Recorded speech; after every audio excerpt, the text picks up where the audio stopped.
You ever hear about a guy so smart, so secretive, and so downright terrifying that he managed to evade the FBI for nearly 2 decades? Yeah, I'm talking about the Unabomber, Theodore Ted Kaczynski.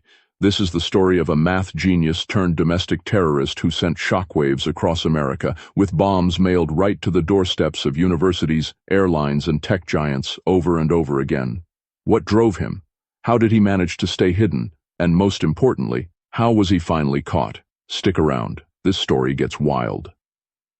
Ted was born in 1942, a kid who stood out from the start.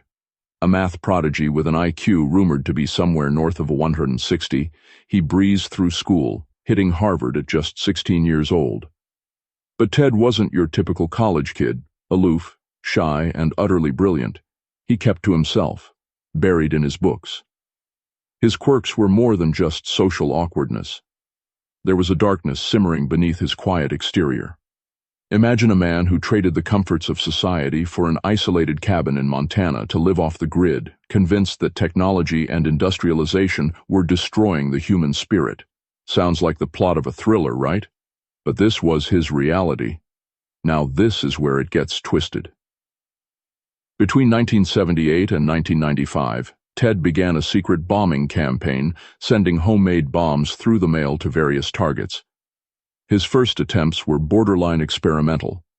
A bomb that didn't quite fit into a mailbox, a package that didn't detonate as planned. But over time, these bombs became deadlier, more sophisticated. Ted's bombs weren't just random acts of violence.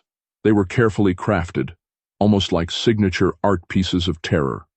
Over and over again, the nation was gripped by the fear of this unseen bomber who struck seemingly at random, but had a clear agenda: to stop what he saw as the dehumanizing effects of modern society. The escalation was relentless. Ted was meticulous. Every bomb weighed, wired, and wrapped with precision. He hit universities, airlines, and even individuals who represented technological progress or environmental destruction, targeting those he judged as enemies. 3 people were killed, and dozens more were severely injured. And he did this for almost 20 years. Imagine the nerve, the patience, and the cold calculation to keep this secret life for so long.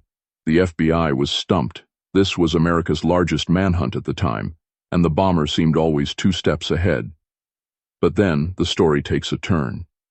Ted sent a 35,000-word manifesto, titled Industrial Society and Its Future, to several major newspapers and threatened to stop bombing if they published it. The media played its part, and the manifesto went public. But who would recognize this manifesto for what it was, and how would that change everything? Well, this is where Ted's own family stepped into the story. His brother, David Kaczynski, read the manifesto and was shocked by the writing style and ideas.